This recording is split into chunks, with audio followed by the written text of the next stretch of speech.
what's your emergency? Welcome back to That Weewoo Show, a podcast where we watch and discuss episodes of the ABC show 911. I'm Ellen. I'm Alice.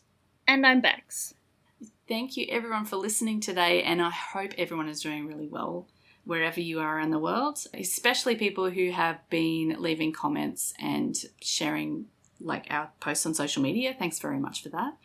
Bex, I believe we had someone who had a shout out for us this week that we need to shout out back. A very special shout out to Sol on TikTok. Their username is @317Sol. They made a lovely video where they were shouting out their favorite 911 podcasts, which happened to include our little podcast in their list, along with other great podcasts such as Station 118, the Buddy Podcast, and the First Respond Cast. I think I got all those right. So thank you so much for listening, Sol. Thank you so much for sharing with TikTok how much you love all of these podcasts. We really do appreciate it. We don't have a Ko-fi or a Patreon. We rely on people like you sharing our podcast to get our message out. So thank you very much. Yeah. And we'll try and include lots of Australian random information for you, just because we know you love it. Yeah, I was glad to hear that someone liked it because I really enjoy talking about random Australian things. So. While also questioning Americans. Yes. Okay, so, Alice, you want to tell us what happened last time? Yeah, so last week on 911, the 118 celebrated Christmas at work, and while Bobby was given the all-clear from radiation poisoning, Michael was given his own health news. He has a brain tumour. That's right, it was all sad. Sad and happy. Very up and down last week. Then the show went on hiatus. And this episode, which is episode 11, airs 3 months later in March of 2020. And it is called Seize the Day. And the official promo that was sent out says that the 118 responds to a skydiving trip gone wrong, a bank rep injured in a home repossession, and a lovestruck assistant whose lunch run ends in disaster. Meanwhile, Athena and the family come to terms with Michael's difficult health decision, and Chimney's half-brother from Korea, guest star John Harlan Kim, unexpectedly shows up on his doorstep. Yeah, we have another Aussie joining us. So exciting. And our triggers for this week, if I can find them, we have discussion of brain tumour and cancer and said treatment. We have the trigger warning just says fish. I'm going to assume that it's the choking on the fish. That is the particular trigger, not the existence of fish and the sport of fishing. Yeah, there's However, catching of a fish. Well, if it's the catching of, it's a catch and release. But if it's the catching of fish that is an issue for you, there is a scene in here that you do not want to watch. There is the discussion of foster parenting, positive in this instance. And we have my favourite, gore, in this instance referring to is visceration. And this episode's got very, it all. very, very, very prominent visceration. They do not hide the evisceration. It's great. I just keep thinking of the little television without pity Demi and going, gore, every time I see that word. Have I not told that story? No. I don't think so. So back in the day, I'm talking about the early 2000s, there was a website called Television Without Pity, and all they did was recaps for TV shows. Right. And every recapper had their own kind of style, and the Supernatural recapper had a dragon in their little profile picture. Yep. So the recapper started incorporating the dragon as a character who was watching the episodes with him. And every time it's being supernatural, you know what happens in the episodes. Anytime there was any kind of blood or guts or gore, we would just get all caps, italicized, an entire stream of exclamation points of this dragon screaming, gore! He loved the gore. Right. So that's Yeah, you definitely have not told that story before. No, I have never heard that before. I really wish you can't find any of the recaps. Television Without Pity went. They took it off. They took it off the internet, and they didn't archive anything. I really wish I could. I really wish I could read Demian's Supernatural recaps again because they were so good. Raoul, the dragon's name was Raoul. Okay. Wow. It's so sad. So much from like the early, like when Supernatural was first airing. So much of that stuff's gone now. Yeah, it was a long time ago. Yeah, like the forum that I used to go on, where like when I first was watching Supernatural, so when season 2 was airing, like that does not exist anymore, and it just like it's so sad because I had friends on there that I've lost contact with. Yeah, and I'm just like, oh man, so much fandom stuff just gets lost. Yep, like these days more is saved and backed up other places, but back then like we had no idea. Probably because the elders of the fandom are thinking back, like, we remember back in the day we lost everything, so we're going to save every single thing we can. Exactly. Yeah, but if it's on Tumblr, good luck ever finding it again because... Oh, good lord. Their search function is just absolutely useless. It's terrible. Anyway, 911. Yes, all right. Let's talk about this episode. Leaving Supernatural behind, coming back to 911. That's old news. This episode, Seize the Day, was written by Lindsay Bolu. I hope I'm pronouncing that name correct. It looks very French. Who previously wrote Rage, and directed by Sarah, whose name I don't recognise as a director. Sarah Boyd, yeah. Although I did like your comment in the group chat when you were watching this that you thought that this episode should have been written by Kristen Rydell. Well, it just had her kind of style in it, like, you know, family-oriented. And the constant repeating of the episode title. The constant repeating of the episode title all the way through. I was just like, did she write this? No, it was someone else. Amazing. Someone else, but the style has seeped into the writer's room. But we do start at an airfield with a mother and daughter going on an adventure together. They're going to do skydiving. And the daughter is not into it. Not even a little bit. No. But her mum is like, come on, we've got to, you know, this is on the bucket list and we need to do it. We've got to do stuff together and seize the day. I love that her daughter is just like, I swear, Dad dying made you weird. Yeah, she's suddenly decided she's got to do all the crazy things after that, I guess.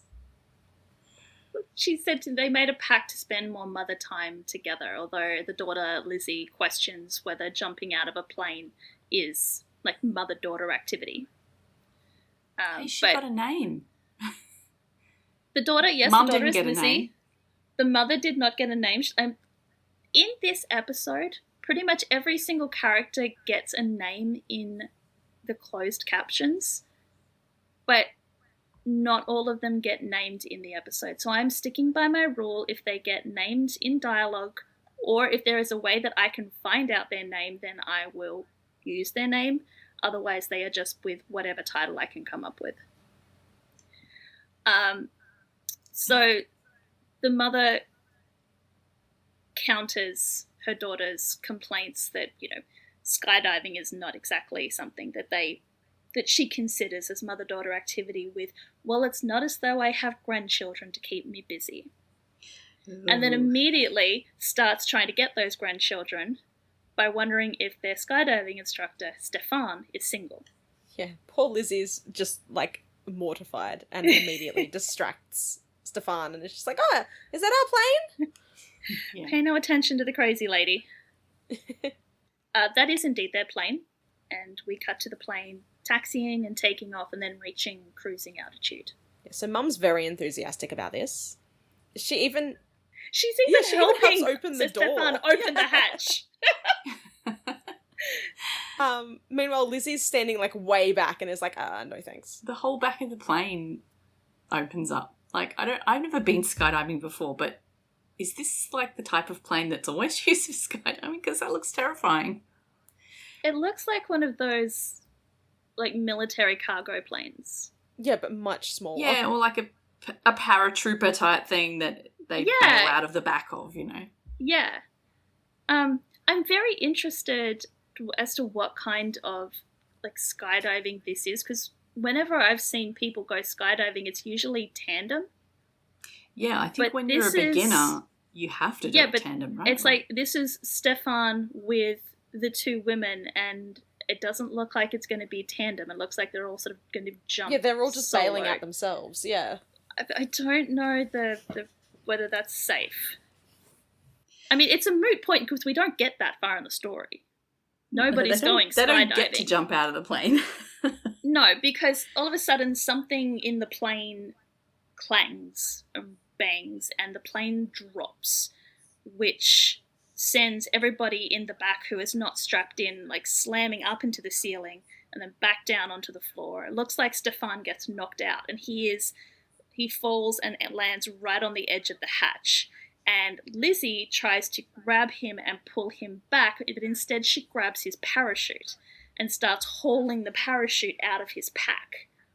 Mm-hmm. And then I don't know how she does it, but the parachute gets wedged in a metal rack on the side of the...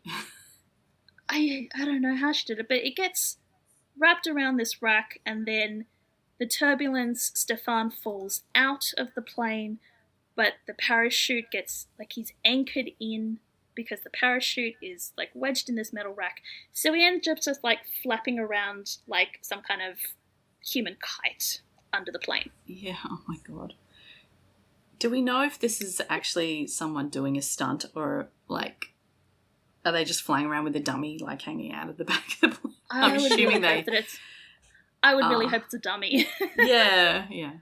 And later when they're trying to rescue him, like, surely that wouldn't be a real person.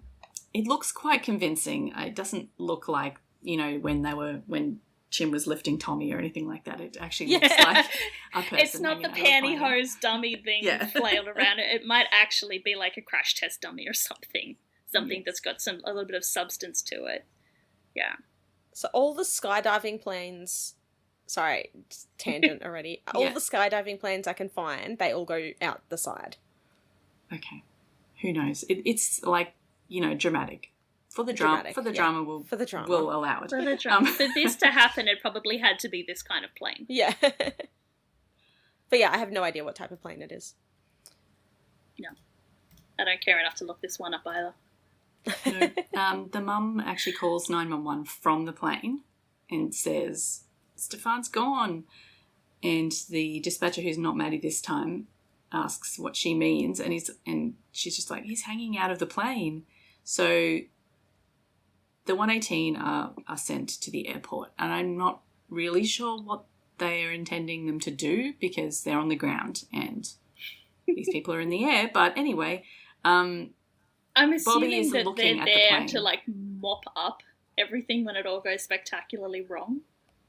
I mean, put a fire out when they land, or, like, you know, if he falls out. I don't know, but anyway, it doesn't matter because they saved the day. Bobby is looking at the plane through binoculars, so he works out that the parachute is snagged on something. So the guy's hanging underneath the plane or behind the plane even. And Eddie says he hasn't said anything on the radio, might not be conscious. But yeah, they're trying to work out how to get him down, and Bobby has, like, a light bulb on his head. Comes up with this crazy plan that just might work. I love that he immediately looks at Buck and just goes, "How's the leg?" And Buck's like, it screws her out. We're feeling great. He's like, "Great. Dispatch. Have I got a job for you? I need to talk to the pilot." And then suddenly, Bobby's in the truck. They're driving down the runway. He's talking to the pilot. He's telling the pilot that he needs the pilot to make an approach. He needs the pilot to try and land. And the pilot's like, "I'm sorry, what, you want me to land even though I've got Stefan, like, waving around underneath me?" And he goes, "No, I just need you to get low enough so that we can grab Stefan. And the pilot's like, where are you guys? And then as like this 70s electric guitar kicks in, which is the song Spirit of the Sky. I had no idea what it was called, but I recognized the music because it was my dad's kind of music. The camera pulls back from Bobby in the cab of the engine truck to reveal Buck and Eddie anchored to the top of the truck. Yes. Yep, they are surfing the engine truck. And that is actually Ryan and Oliver up there. Oh my god. Wow. So the That's idea amazing. is that the plane is going to come down low enough that Buck and Eddie can grab Stefan, release him from the parachute, and then the plane can land safely. But as we see, it's not quite as easy as that, because you've got to, this plane has to match the speed of the truck, but it also has to be low enough that they can reach Stefan, but not so low that he doesn't like bang him into the truck. And it takes them a couple of tries before they get it right. This is an absolutely insane plan. It's like, it can go so wrong. So wrong. It's about, I mean, this is the man who decided that the best way to stop a runaway car was to get him to run into the back of a truck. So are we really surprised? Yeah, I mean, I'm glad it works. It doesn't. You know, they have one approach and it's too high, it's too fast. They can't grab him, or it's too high. Like they can't get a hold of him. So they try again. The pilot says something like he's gonna have to land if he's that low or something. Yeah, Bobby wants him to use the flaps, which means he's going to put the flaps up, and if he does that, it's going to do something to the plane, which is going to make it impossible for him to regain altitude. Yeah. So once he puts the flaps up, he has to put it down. So he's like, this is the one chance that we have to do this right. Yes. Yeah, no pressure. Yeah. No. But it works, thankfully. Buck, because he's got like go-go gadget arms, is able to grab Stefan and releases his parachute. He and Eddie pin him to the top of the engine, pretty much with their body weight, while the plane lands in front of the truck, and then everybody slams on their brakes so they don't crash into everybody else. Yeah. It's a really the tension in the scene is amazing. It's so good. The It's music an, is everybody. awesome too. Yeah. It's an amazing scene, and I know we were talking, maybe it was our season 1 wrap up, that like bemoaning the fact that we don't get DVDs anymore, because I would love to have seen how they actually shot this. I want to see the behind the scenes of how this worked, how much of it was practical effect, how much of it was CGI. Yeah, because it looked very convincing. It was, and apparently Kenny wasn't on set with his phone to like film TikToks for this, so we have no idea. Yeah. Well, TikTok wasn't really a thing back then. That's true. This 2020. Yeah, they were filming it at the end of 2019. So, I mean, it was a thing, but it was like Danceify or something, and it was mostly young people just doing like lip syncing and dance challenges and things like that. The grown-ups didn't get into it until like COVID, and we had nothing better to do. Yeah, we had nothing else to do. Yeah. Yeah. But Stefan is fine. They get him on a gurney. Hen thinks that he's a little beat up, but she's sure that he will be fine and he will fly again. Yeah. And then And Lizzie and her mum are fine. But Lizzie has to get one more dig in. And she turns to her mother and says, I hope that this is going to be the end of your flying and your matchmaking. And unfortunately, she says this as they're following the gurney towards the ambulance, past Buck, Eddie, and Bobby, who are hanging out on the front of the engine truck. And the mother stops, goes, well, that reminds me, looks at Buck and Eddie and goes, are you boys single? And what I love is that they look at each other like, I don't know, are we single? Oh, yeah. And then looks back at the mother. I know there is no question answered here. No, they don't answer, and I'm sure it's meant to be like, why are we getting asked this question? This is really weird. But like the clown in my head is going like, I don't know, are we single? Like, how are we going to answer that? So I did a little bit of Googling, And while this particular version of events is not real, there have been multiple instances of people getting their parachutes caught on airplanes and having to be rescued. Oh. I think my favourite one was the one in Denmark about 10 years ago, where they just got the plane to circle while they covered a field in like mattresses and foam pads and crash mats, and then just got the plane to land as softly as it could. Oh. And the guy got dragged like about 600 yards along his foam pads, but suffered no serious injuries. Wow. Yeah, wow. But the one that I think that this particular emergency was based on happened in the 40s. And it was a paratrooper jumping from a plane. His parachute got caught on the wheel of the airplane, and he ended up dangling underneath. They were flying out of an airfield, and another pilot had just landed, so he just like got back in his plane, and it was an open top plane. So he went up in his plane and he flew underneath the paratrooper's plane. He had a knife in his. He had a knife. Somebody gave him a knife just before he took off, and so he like flew under the plane, under the paratrooper, and just cut his parachute cord so he could drop into the plane's cockpit with him. That's out of a movie. So that's where I think they got the inspiration from. So it's not a fire truck, but it's still pretty damn impressive. Yeah, that's insane. Yeah.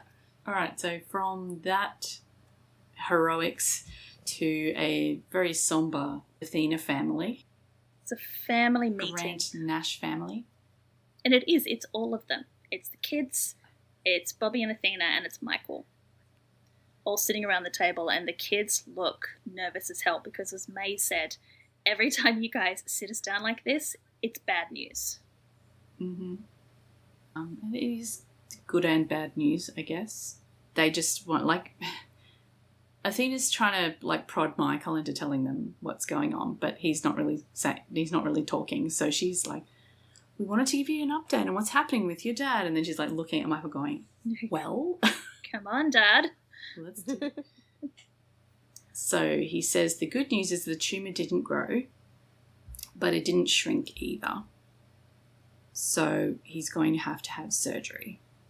And Harry's like, "Brain surgery?" Like, no, leg surgery for his brain, Harry. Come on.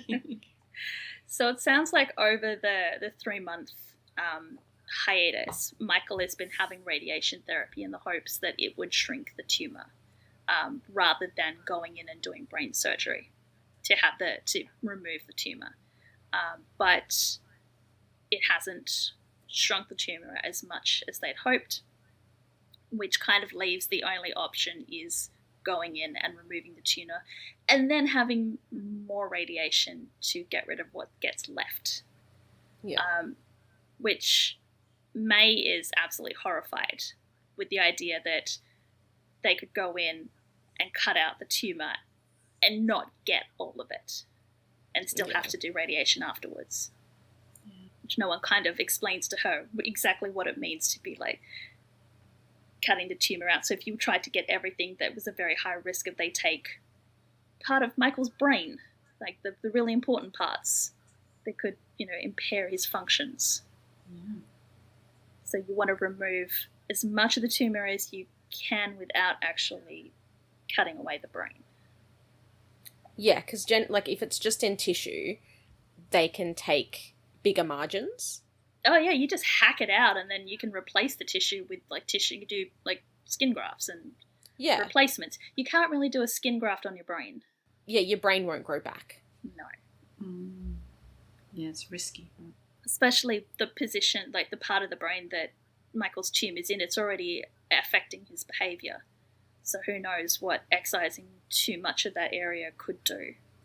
But they both Michael and Athena try and reassure them that they've got a great team of doctors, that we're going to trust them, stay positive, business as usual, like studying for your maths test, Harry. Apparently Michael is bribing Harry. Yeah, to get A- or above. He's going to get a GameStop card, like a It looks like it's like an all Okay. expenses paid shopping spree at GameStop if he gets an A- or above. Which Harry is like, oh yeah, I'm gonna go study right now, and leaves the table. But May doesn't really look convinced. Yeah, May's very worried. Yeah. I think she understands the implications a little bit more than Harry does. Yeah. But then we go to another doctor's office. For a And we're completely looking at- pointless scene. Yeah, we're looking at x-rays of legs instead. Yeah, and it's a doctor who's not like Apocalypse World Michael. Yeah. I think Apocalypse World Michael is like an emergency doctor, whereas this guy appears, I'm guessing he's like orthopedics, since he is... He's a leg doctor. He's specifically a bone doctor, and it looks like he's Buck's bone doctor. And in this scene, we finally wrap up the Crush injury story arc. Which Why does Buck's bone doctor sound so dirty, though? Yeah. But yeah, so they've taken the screws out of his leg. The bone has fused nicely where the screws were. There's not much scar tissue. Basically, he is in perfect health again.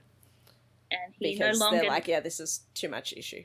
And he no longer needs to be on the blood thinners because it was the screws that were causing the blood clots. So without the screws, he is no longer at a risk of clotting. He's in magically perfect cured. health. He does also tell his doctor that he feels good and he was standing on top of a moving fire truck the other day and didn't even twinge. And the doctor's like, yeah, I'm going to pretend I didn't hear that part because I don't want to operate on your other leg. Yeah. The Duck is funny. Like, Buck is a little bit like, that's it. I don't need to see you again. The doctor's like, well, not unless you get crushed by another fire truck. He's like, no, thank you. No. Did you notice, like, Buck is no in offense, full... but I hope I never see you again. Buck's in a full gown for this scene. Like, what the fuck were they checking with him in a full gown? Yeah, they were x-raying his leg. That seems like... American listeners, please tell us, is it normal for you to go to appointments and have to change into a gown? Because I have to tell you that on that's TV, not... they do that a lot, right? That is not normal in Australia. You No. very rarely get in a gown unless you're kind of being admitted into hospital. Yeah, unless you're admitted. Or you're having some kind of, like a breast scan or something that involves having to look at areas underneath your clothes. Then you sometimes have to have a gown. When I had an internal ultrasound to check for cysts, I had to put a gown on, but like I could still wear like a t-shirt and stuff. Like I didn't have to be fully naked. Yeah. But for an Only X-ray, for ultrasound and stuff. Yeah, like the only time I've had to put the gown on is when I've done the ultrasound. So yes, American listeners, please tell us, when you go to the doctors or you go to some kind of specialists, do you usually have to gown up? Even if you're just getting your leg looked at. So while Buck is getting a full clean bill of health, it is Chimney's birthday. And Maddie is making him a birthday dinner. Although she's not doing very well. Yeah. Oh, he's trying to help. He starts chopping something up and Maddie's like, what are you doing? And she like tells him off for helping because it's his birthday and he's not allowed to help. I'm more concerned with the fact that the recipe calls for water for meatballs, but then doesn't specify how much water or when to include it in the recipe. And so she is like forming the meatballs and then dumps like a cup and a half worth of water on top of the fully formed meatballs. Yeah, she just has like a little jug and just like splashes the water on top. It's like, what is happening? So I've got a Pyrex jug like that. That's, if it's the same size as mine, that's 2 cups worth. Yeah. Yeah. But why on top of them? I don't understand. I don't understand either. The timing of this, though, was so funny because Bex and I were discussing meatball recipes with another friend of ours, Lucy. And, literally they were discussing meatball recipes and then all of a sudden Maddie's making meatballs with water and I'm just like, what? Like, is she boiling them? But no. I mean, if you're going to boil them, you boil them in the sauce. Yeah. And she says it helps them, putting the water in helps the meatballs not turn into tiny little rocks. If anybody who's listening understands, like, I put milk in mine to moisten Did them. we look up any water-based meatball recipes? It just horrified me too much. I don't think I wanted to I would to never know. I put egg in and stuff to hold it together. Oh yeah, you put the egg into bind. egg and breadcrumbs. Yeah, You want it to be sticky, not runny. Like it's. I put a little bit of milk in to like soften the breadcrumbs, which just Okay. helps keep it moist. But there is no water anywhere near my meatballs. And if you're going to boil them, you would boil them in the sauce. Yeah. yeah. So I've just Googled meatball recipe water, and the only time they mention water is to, put the breadcrumbs in it to soften it. Okay, but you don't use a fucking cup and a half. Oh, wait, hang on. Just in time for Father's Day, ultra tender meatballs with a surprising magic ingredient: water, and lots of it. Okay, let's see. Other great meatball recipes rely on milk or salty cheese or even mayonnaise for their tenderness and personality. This one has the most Ew. unexpected secret ingredient of all: lots of water. Okay, but define lots of water, and when are they putting it in? No, they're putting it in on the mixing stage. So they're not like, at the no, Jesus Christ, Maddie. Okay, so even if water is a part of the recipe, it's not And again, at the it's stage that she's doing it. No, and it's again to rehydrate the breadcrumbs. The breadcrumbs. Okay. Yeah. So she's just all kinds of wrong. And she does say I don't know later, what she's doing. She says, if you want to help, figure out how long the meatballs need to cook in the sauce, because I would hate for your birthday dinner to kill us. So she is cooking the meatballs in the sauce. So I don't know why she puts them in the water. I mean, it all works out because apparently they are very edible. Either that or, typical, not quite teenage boy, but still growing boy is shoveling them down. But yeah, this is just not good. We're just going to have to try making these meatballs with heaps of water No! and see the results. No. Not in this economy. I'm not spending that much on mince and eggs just for something that's completely inedible. Yeah, that's fair enough. Anyway, yeah, so Maddie sucks at cooking. Chimney also used to suck at cooking, so maybe Maddie needs to hang out with Bobby. Apparently. So, I don't know. So Chim comes back from the bedroom where he has located his phone, discovered that he has a voicemail from his father, which he is absolutely shocked at because his father never remembers his birthday. And just as he starts he's to so listen excited. Just as he starts to listen to the voicemail, there is a knock on the door. So Maddie says, no, you go listen to your voicemail. I will answer the door. And she opens the door, and there is a young Korean man standing there. And they're both just sort of staring at each other. She's like, hello? Can I help you? The young man asks if Howard is home. And Maddie's like, yeah, he is. And like, who are you? Why are you standing at our doorstep? And the young man introduces himself as Albert. Maddie's like, okay, cool. Are you a friend of Chim's?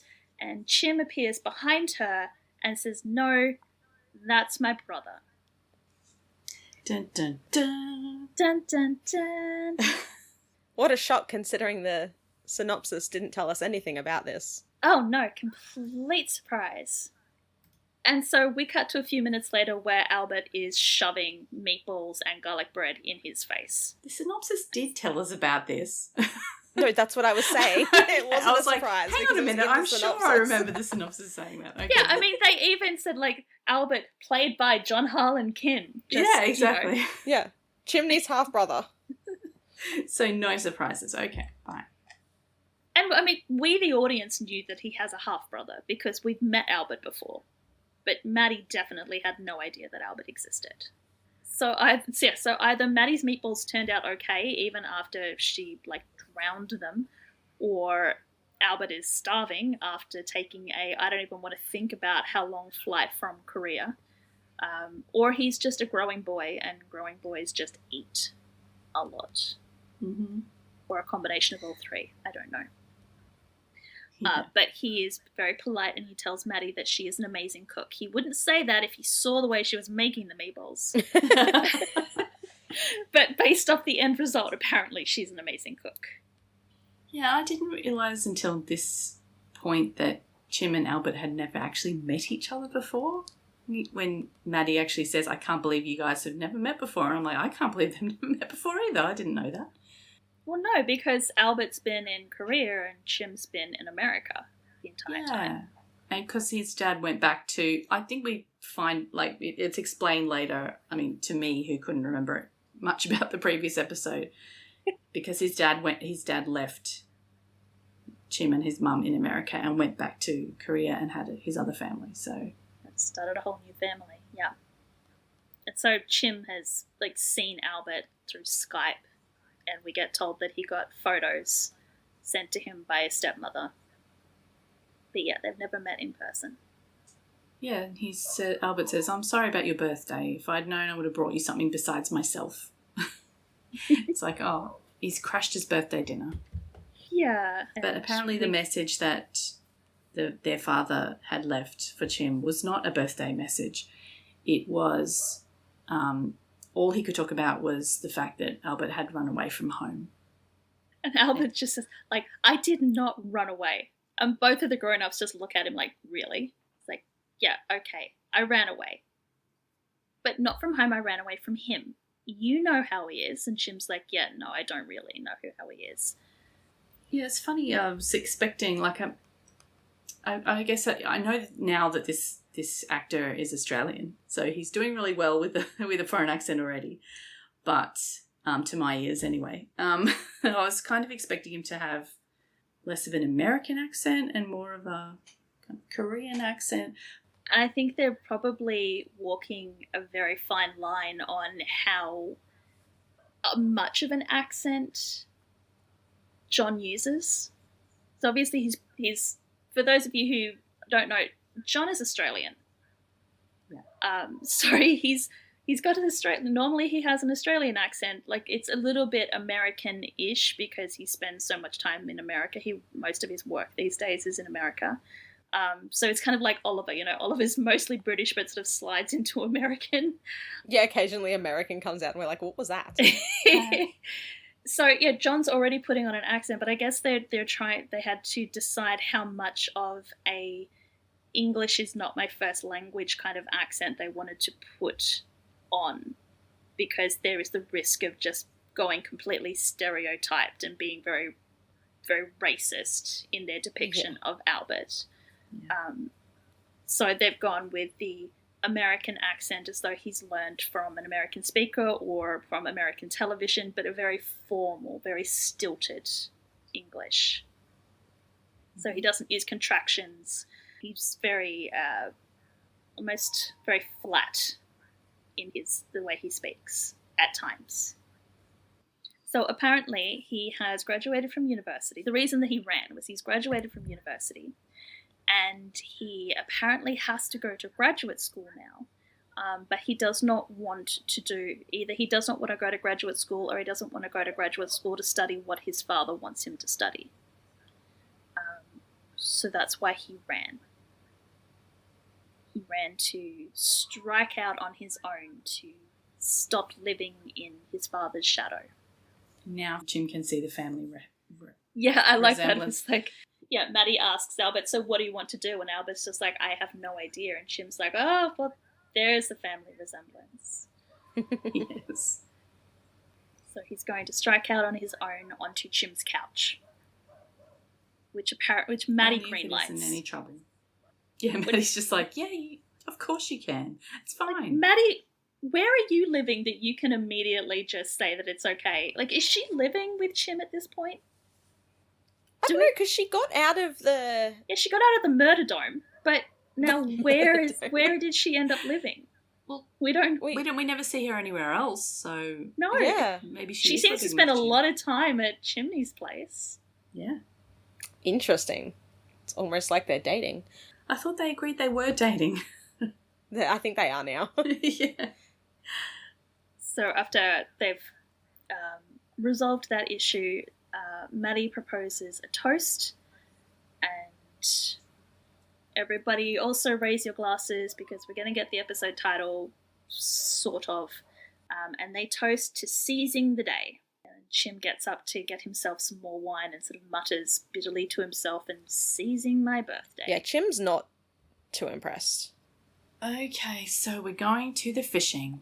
So this man and his wife, Roger and Cheryl. We actually get names. Yes.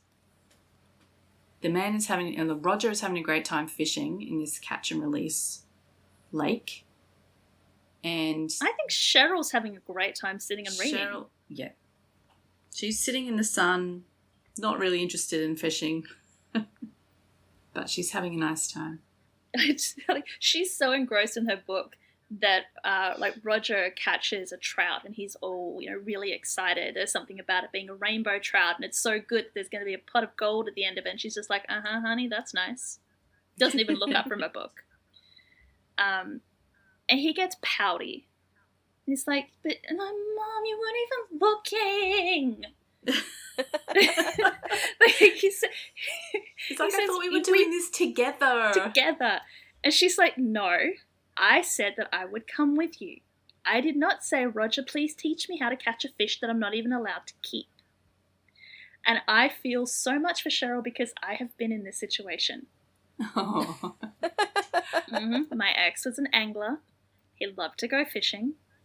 And in their early stage of our relationship, he begged me to come fishing with him. So he took me out to a lake to teach me how to fish, and the only thing I caught were weeds and algae, and I was fucking miserable. Oh no! I would have quite happily have gone with him and sat and read a book while he did that, but no, he insisted that I actually try and cast, and I hated it. So that's fair. I'm with Cheryl on this one. It can one. be very boring. It's so hard too. I used to go out in the boat and I'd just be sitting up the front reading.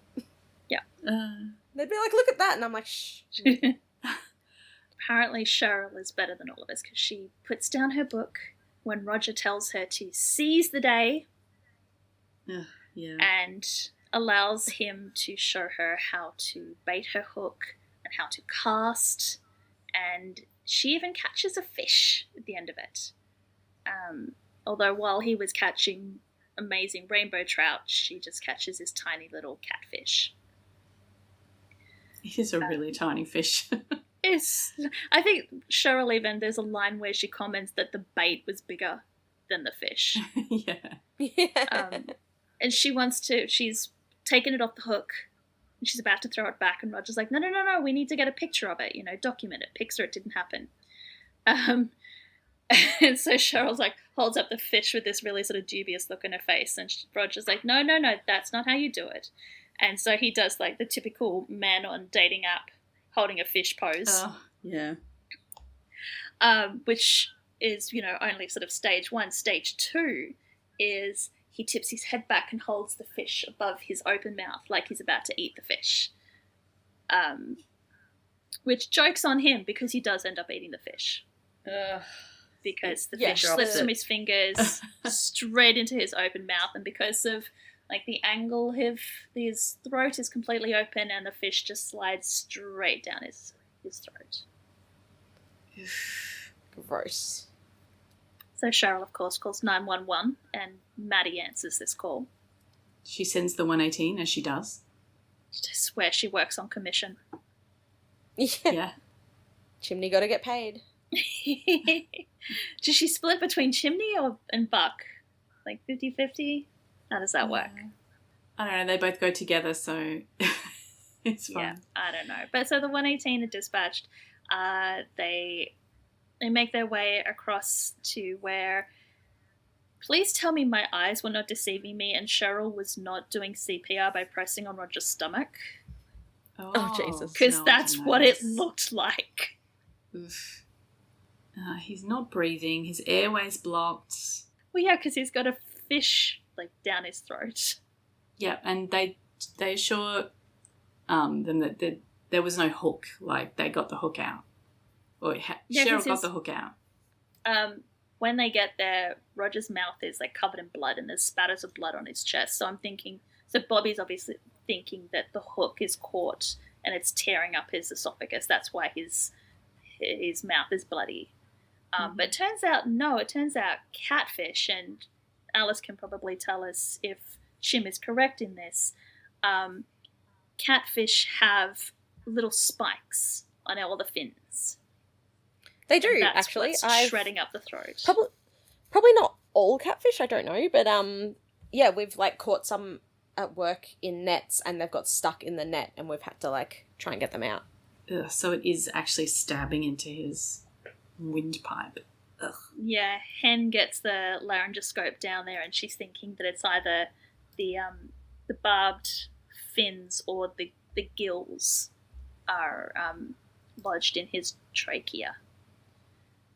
Funnily enough, she's got the little camera down, and the fish's tail is still wagging. Yeah, it's wiggling around. And I'm seriously doubting that fish would still be alive at this point. Like, how long can a fish live out of water? I don't know, but I mean, how long can a fish live out of water? You're a pet expert. A fish expert. Yeah, it probably wouldn't still be alive, but I don't know how long. Don't know how long it's been since it went in. Or how long it took for the 118 to respond. Yeah. Okay, I don't know how you watch this without gagging. So I was just like, oh, this is I love that there's a shot where Hen is successfully retrieving the fish and she pulls it out of his mouth, and they cut to one of the extras who is sort of standing watching, and he turns away and vomits. I'm just like, yes, sir, I feel that. Yeah. It cracked me up so much when the tail wiggled on the fish. I'm just like, yep, okay. And Roger starts coughing up blood, and it's like... Yeah, as soon as the fish is out of his throat, he immediately wakes up again, because apparently on these shows, you know, that's what happens. You don't stay unconscious. No, you immediately wake up. So they decide to take him to the ER to make sure the fish didn't do any serious damage. And as they wheel Roger away, Roger said, this bit's really weird, and I've never really understood it until I read a little bit further ahead. He says this is better than watching paint dry. It's such a random sentence. It almost feels like a callback to a previous conversation they've had. Does she not say anything about watching people fish as like watching no, paint dry? There's nothing about that in the first part. But then I discovered that the promo for next week's episode, specifically mentions a couple's fishing date goes awry. Yeah, so this episode was actually supposed to be in next week's episode. So this scene was meant to be in next week's episode, and they've cut it from that episode and put it in this one. And I'm wondering if it had when they shot it for next week's episode, Fools, whether it was a much, much longer scene. And they have... Well, it only needed to be a little bit longer, just enough for them to mention paint drying. Yeah, I wonder if there was a conversation that happened before they went fishing that was talking about, like, I'd rather watch paint dry. And then they cut that, or maybe they put in something about, you know, seizing the day to make it fit into this episode. See, now I want to know if the seize the day line seemed dubbed. Hang on. Just got to check something. Or maybe they didn't shoot it until... And so they sort of rewrote it on the day, like, actually, no, we're not going to put it in that episode, we're going to put it in this one, so we're going to rewrite that scene, and it was a last-minute edit. But, yeah, that line, I want to know what was going on. Like, what did we lose when they switched it from one episode to the other? And why did they switch it? Was this episode running so short that they needed to put in this scene? Yeah. Or was next week's episode running so long that they couldn't include it? Yeah, well, I didn't notice any extra long, like, cut scenes or, like, you know, intermediate scenes or anything. 5 minutes of a truck driving around aimlessly? No, this episode was packed already. Oh, so... Although we did have, like, you've got this one and you've got that random little scene with Buck in the doctor's surgery that I don't think they needed, but... When he says seize the day, he's not on screen. Oh, so maybe it was ADR. So I think it was ADR. Just to make it fit the episode. Right. Interesting. They didn't have enough seasoning of the day. They needed to add some. Yeah. I reckon it was ADR because she's looking up and you hear him, like he's off screen. Yeah. And you just hear his voice say, "Come on, babe, seize the day." Yeah. Okay. Interesting. All right, where are we next? Chim is having Chim's at a home. Skype conversation with his father. Lucky Chim. Yeah, and this is one of those odd conversations that where his father is speaking in Korean and Chim is replying to him in English, and they both completely understand each other, which is fine. It's just an odd way of having a conversation. I don't know. I think we've had this discussion. We might have had this discussion during Chimney Begins, where we had other scenes of Chim talking to his father, and there was like discussions of how much Korean does Kenneth actually know, versus whether it's like a character choice of like, no, I'm American, I'm going to speak English, and his father, because his father obviously knows English because he came to America, he was working in America. But he's making a conscious choice of like, no, I am in Korea, I am Korean, I am going to speak Korean. And so they're both like being very stubborn and refusing. Yeah, I think they're both being stubborn. refusing to share the language with the other person. But yes, they both understand each other completely, because while Chim is just choosing not to speak Korean, he obviously still understands it enough that he knows what his father's saying. Which is basically that Chim should have not allowed Albert to stay with him, that he should have sent him back home to Korea. Yeah, he says he's a boy. He cannot be trusted to make decisions on his own. Chim's like, he's 20. he can do what he likes, basically. Yeah, he's a grown-up. Yeah. And he counters that, he was making those kinds of decisions for himself well before he was 20. And his father just says, well, no, that was your choice. And Chim's like, was it though? And his father says, you are not going to blame me for your failures. And Chim's counters again. He says, like, I haven't failed. I have a good life. I have a good job, I'm saving lives. And his father comes back with, and foolishly risking your own, I want better than that for my son. And that knocks Chim for 6. He just goes, your son, singular. Great. Glad I know where we stand. Yeah, at first I thought he was talking about Chim. But no. Chim just took it the other way. Oh, no, I don't think he was ever talking about Chim. It's like he wants better than that for Albert. Albert is his son. I don't know who he considers Chim at this stage, but not his son. Yeah, and then his dad hangs up on him. He looks visibly upset with this conversation. I wonder if he even wished him happy birthday in the end. Probably not. I doubt he remembered. All right, so it's time to go to work at the 118 station. They're all sitting in the kitchen eating cake. Yeah, because at least they remembered about Chimney's birthday. Chim still looks a bit... He still looks pretty down, even though that he's having birthday cake. And Bobby asks if he can take some cake home for Harry and May, because there must be heaps of it, by the sound of it. And so I don't know, it looks like it's not one of those giant sheet cakes. It's one of those like normal cake size boxes. So I'm guessing either nobody else in the 118 got any cake,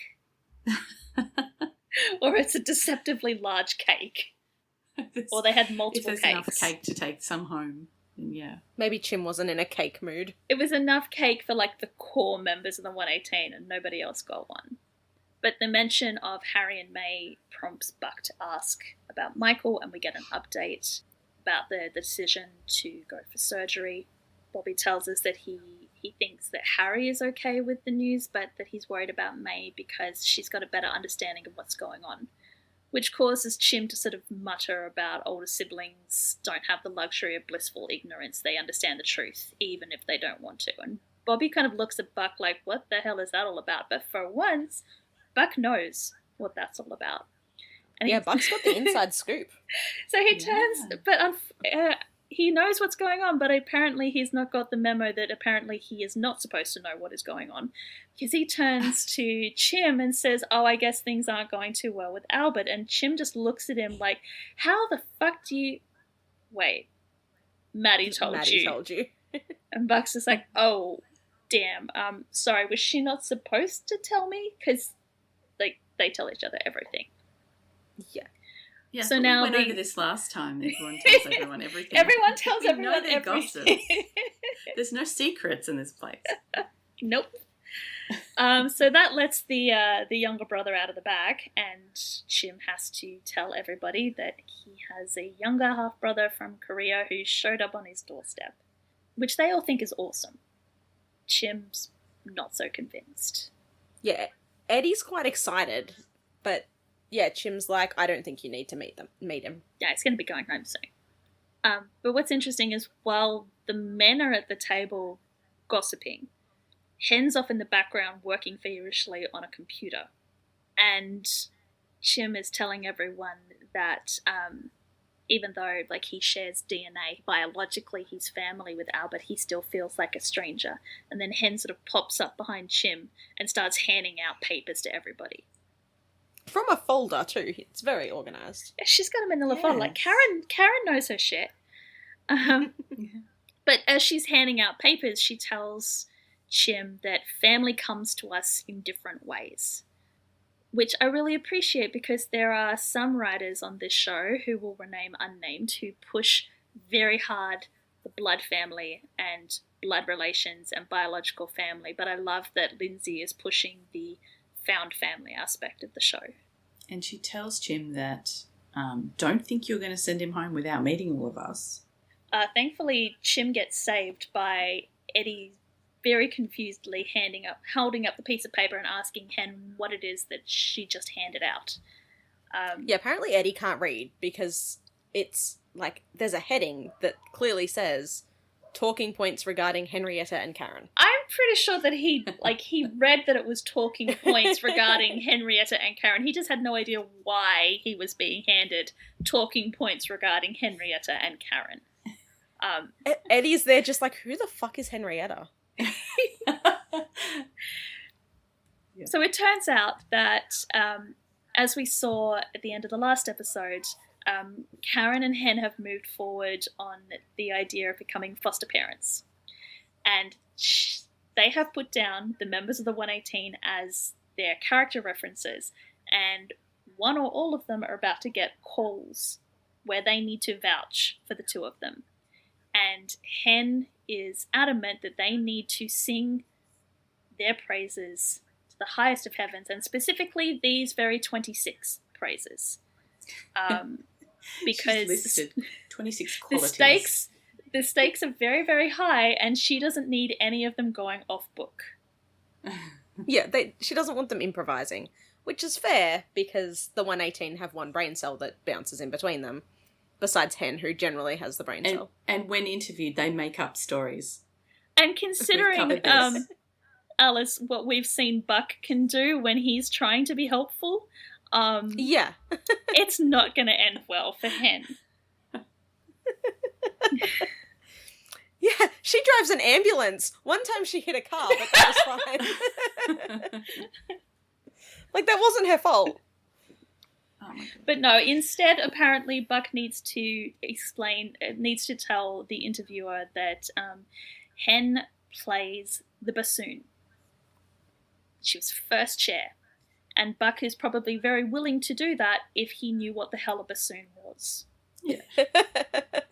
I do love that when I get the notes that we're working off, the transcripts, there's no attribution to them. It's just lines of dialogue. And I have to move them around and add the attribution. And as soon as I got to the line, "What's a bassoon?" without even watching the episode, I just immediately gave that line to Buck. Because I knew out of all of them, he was going to be the one who's going to turn to somebody and go, "What's a bassoon?" Yeah. It's very Buck. Oh, bless his little face. Didn't see Hen being a bassoon player, though. No. No, I could see it. It's definitely a band geek sort of thing. Oh, yeah. I'm, like, I can imagine that she was a band geek. I specifically can imagine her being, like, marching band. Just didn't see her playing the bassoon. I don't know what instrument I saw her playing, but... She'd probably play a mean trombone. Or like a clarinet or something.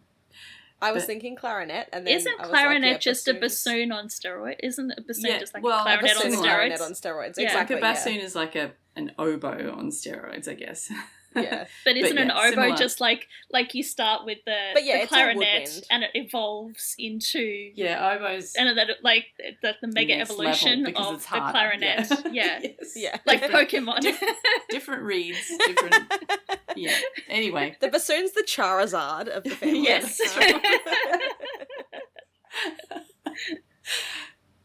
Yes. Okay, so next emergency. Yes.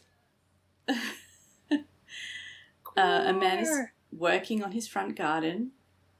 He's doing something. I couldn't work out whether he was just fixing the garden or he was actually renovating the entire house. There's a Like lot of the Moved entire concrete around. in the garden, like building Yeah. materials, right? There's scaffolding, there's piles Yeah. of stuff, there's a stack of bags of concrete out the front. But it's all kind of a moot point because according to Harrison, who has just pulled up in his car, that's not his house anymore. Yeah, he's defaulted on the loan. You keep ignoring me and the notices that we sent, but you can't sell this house if you don't own it, and we're seizing your property. He gives the not property owner, who is Mr. Blakely, a cash for keys offer. The bank is willing to pay for his moving expenses if he signs over the deed. And Mr. Blakely basically takes the cash for keys offer and tells him where to shove it. He just So- chucks it on the ground. He's like, he says, Mr. Blakely says, have you ever heard of the stand your ground law? And Harrison's is like, it's not your ground. So he calls 911 to report a trespasser on the property. But before Maddie can get sort of any more information out of him other than the address, Mr. Blakely has decided that the best way to handle this situation is to get into his little mini skid steer loader that he's been using for the construction work and run Harrison down. Literally, he just runs him over. We don't see any of that because No, we we cut don't to see Maddie at this point, and we can hear what Maddie hears, which is just an engine revving and Harrison going, no, no, no, no, no. And then Mr. Blakely comes on the line and just says, I think I've done a terrible thing. Yeah, no shit. When I watched this the other day, I was kind of looking away from the screen at this point, and I hadn't seen the little digger that he runs him over with until he started running him over with it, and I'm like, well, where the hell did that thing come from? Like, he was just digging in his garden a minute ago, and now he has a little digger. I will say they didn't do, like, very obviously the camera, like, cuts to the digger being in the corner and, like, holds on it for 5 seconds so that you know that it was there. It was just tucked in the background. It was just in the background, yeah. So, yeah. But anyway, yes, all we can hear over the 911 call is just the guy going, ah, ah. And then when we cut back to Saddle Peak Drive, we see that poor Harrison is, like, wedged under the caterpillar treads of the little loader. Yeah. Yeah. We go to commercial, we come back, we're going to continue with the same scene. And as the 118 arrive, Mr. Blakely is being very, very helpful. He, like, runs out to greet Bobby and sort of usher him in to show him, like, where it's happened. And I think I've watched far too many sort of crime and police procedurals where people have, like, it was an accident, I made a mistake, and then they, like, dismember the body and, like, bury it in, like, 5 different states, and it takes a forensic anthropologist to put it back together again. It was very refreshing to see somebody make a mistake and then immediately own up for it and try to fix it. Yeah. Yeah, he could have just run away, but No. He could have, like, stayed backed around. over him and backed over him again and then buried him Ugh. under the house or something. I don't know. Yeah. You mean the Banks house? But he does hang around long enough to get arrested. Well, he sticks around long enough. He doesn't put up a fight when they do arrest him. So I appreciate that.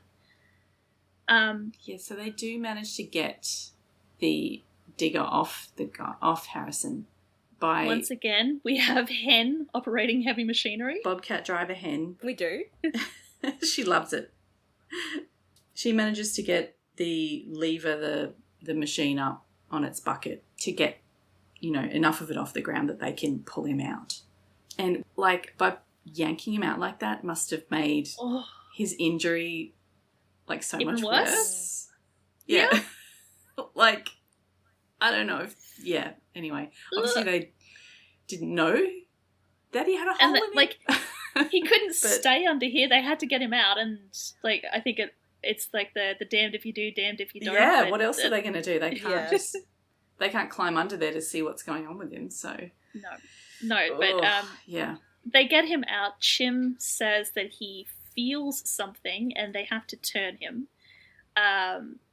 They've ruled out spinal injury, so they flip him onto his side, and Chim peels back his shirt, and there's, like, little loopy sausages stuck to Harrison's back because there was a hole in his back and his intestines are now hanging on the outside of his body. Ugh, and this would be the point where Raoul would start screaming, "Gore!" Right. I love it as they're discussing this. Mr. Blakely sort of like, wait, he got eviscerated? Like, comes around, looks, and is like, oh my god, and then just bolts. Yeah. He's going off to throw up. Yeah, he very much is. But the paramedics are very much like in control of this. They notice that his spine's okay. Like, they make sure he's moving. His spine's okay. They like clean him up. They pad it up. Give him loads of morphine. Apparently Eddie has seen this before, which does not surprise me considering where his, like, medical experiences come from. So yeah, they're dousing the afflicted area with what's either saline or sterile water to try and wash away all the dirt that got lodged in it when they dragged him out of the hole. Oh, yeah. And then they strap him onto the backboard on his side. Yeah. So obviously they can't have him lying on his intestines while they're outside of his body. And they can't have him on his stomach either because, he still needs to be able to breathe and shit. So Yeah. he's in the recovery position, strapped to the gurney so he can't move. Bobby calls ahead to the hospital to make sure they know what's coming and to have the surgeon standing by because he's going to need to be stitched up immediately. Yeah, you think? There is a nice transition here. So LAPD show up and they arrest Blakely, and he's sort of staring after the ambulance going like, I can't believe I did this. And then we cut to Harrison inside the ambulance saying, I can't believe he did that. I can't believe he's still, like, conscious. I mean, I guess he's been given a bunch of morphine, so he's, like, high as a kite. But he's so high. He does say, I hate my job. I need to change my life. Am I a terrible person? It's like, yeah, you're flying high right now. I love that he does try and say carpe diem at some point, but comes out completely wrong. Carpe diem. Yep. Which just always reminds me of that line in Buffy, where Buffy says something about, where somebody says, like, carpe diem, and I think Xander mistranslate that as fish of the day. And Willow has to very patiently say, no, not carpe, carpe. And seize the day. Yeah. Shim and Hannah are in the back of the ambulance with Harrison, and they're amused that he's talking. They're pretty sure that it's the morphine. But it's a good sign. As long as he's talking, he's conscious, he's fine. So they just decide to keep him talking. I love this bit. So Chim decides to continue the conversation thread and says, so if you weren't a bank guy, what do you think you'd be doing? And Harrison says, well, I wanted to be a firefighter as a kid, but now I don't think I have the guts. And Chim and Hen just look at each other. They just laugh. They want to laugh so badly, and that they don't know whether it's appropriate, but then Harrison starts laughing at his own joke, and they just start cracking up. Oh, God. Don't have the guts anymore, So buddy. bad. You're not supposed to be on the outside of your body. Yeah, as they're coming up the stairs and they're approaching the table, because, I mean, I don't know why he's saying that, because it's, like, Eddie and Buck and Bobby, and they were there, and they were all there. They saw what it was, so, like, they know what his story is going to be. But they don't get to go first and explain talk about the grossest cases they've ever had while they eat, because one of the firefighters steps to the side and we see that Albert is sitting at the table, and everybody is having a great time with him.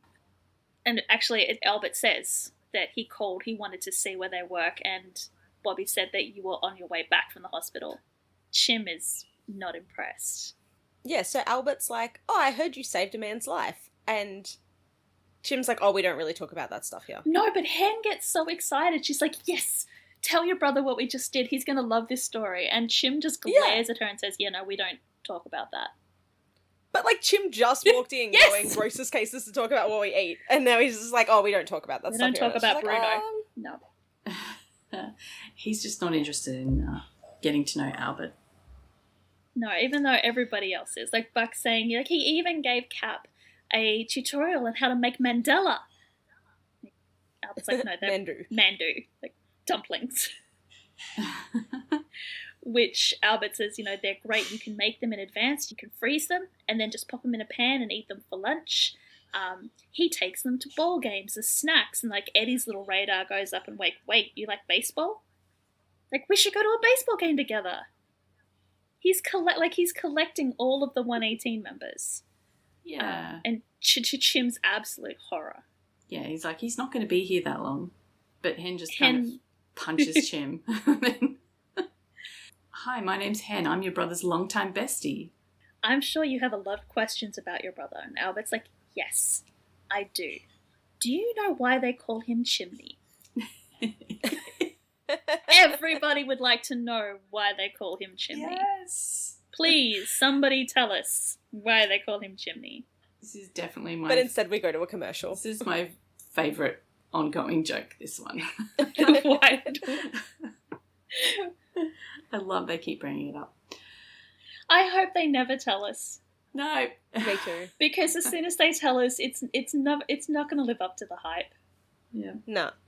Like, I'm almost finished New Girl, and at the end of... So there's 7 seasons of New Girl. I'm on season 7. At the end of season 6, they have a whole episode about Schmidt's first name, because it's not revealed. Like, they go to great lengths to hide it throughout the entire show. Yeah. And then it's announced, like, it's revealed, and I'm just like, no, that was disappointing. Like, I wish we hadn't known. Yeah. Oh. So, petition for us to never find out why he's called Chimney. Just let the fanfiction writers play with it. Exactly. But then Tim Minear needs to stay out of AO3 and not get his ideas on where Chimney got his nickname from the fanfiction writers. Because apparently that's where he's getting all his ideas now. Yeah, Tim, please get off AO3.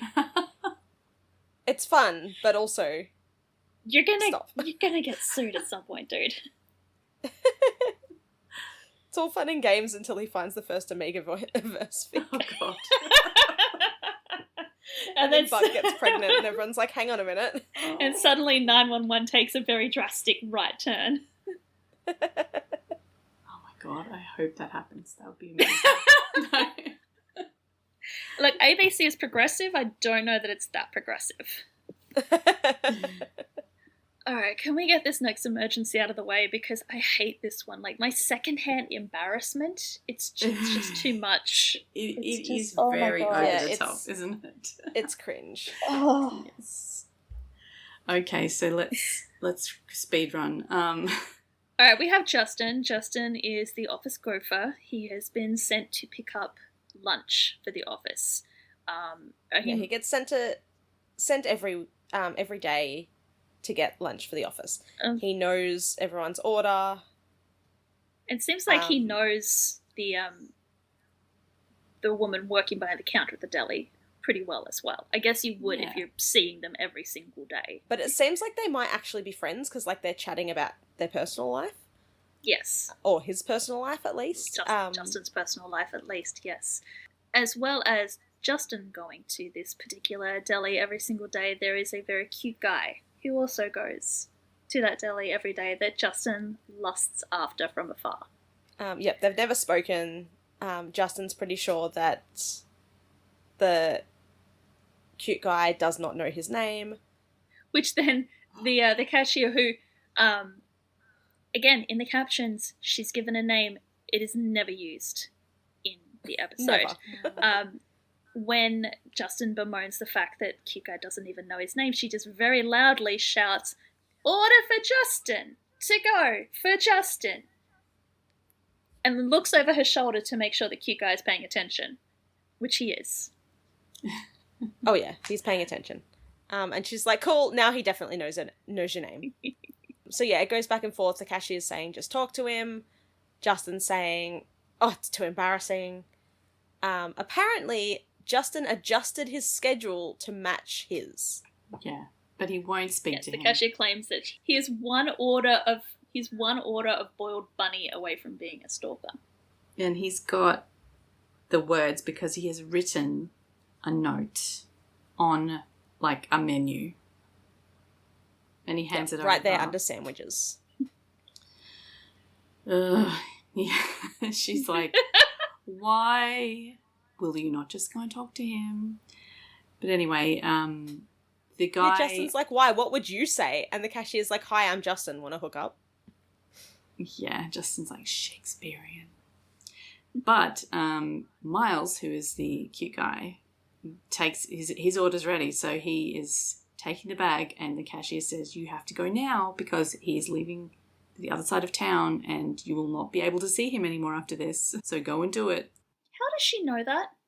I assume she's also been speaking to Miles. Yeah. So she tells Justin to seize the day and everyone takes another shot. That just, it reminds me of, so a friend of mine worked in an office for, like, over a year, and they went, like, I think it was, like, Thursday, they went to the same, like, cafe for lunch, and it was, like, small, like, owned by the people who worked there, and they chatted to them all the time, like, they ended up knowing their names and everything, and then she got another job and left. Oh. And I think, I can't remember exactly what happened. But anyway, she went back to have lunch with the people like 18 months later and they were like, oh my God, you're still alive. And she was like, yes, I just got another job. It's okay. And they were like, we thought you died. Oh, she didn't say goodbye. She felt so bad. That's so sad. No. It's probably one of those things you don't think about. Yeah, I guess so. You just don't turn up one day and they're like, what happened?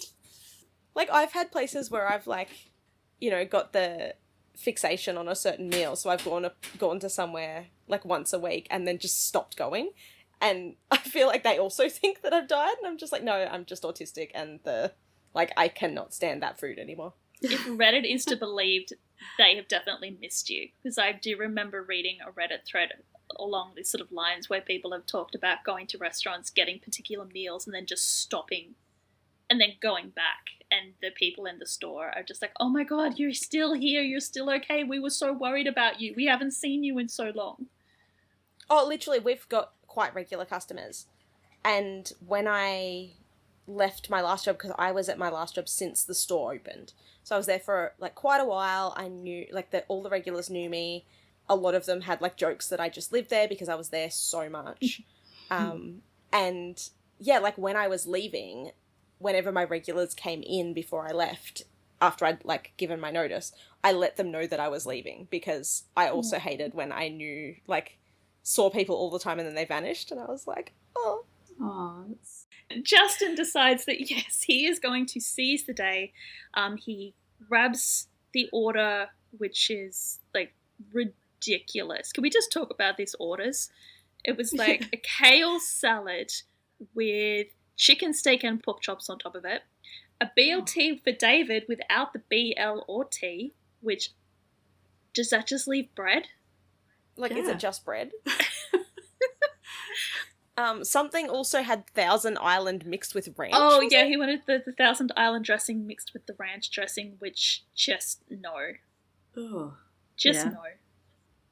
So he grabs his orders and he starts, I guess, walking back to his car, but he's also looking around frantically for Miles.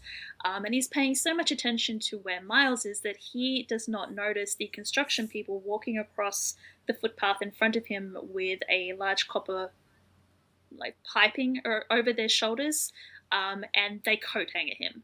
He gets it straight in the throat, and Ouch. He goes flying backwards. Yep. He can't breathe. He's got his throat's looking really bruised and red already. Yep. And he's gasping on the floor.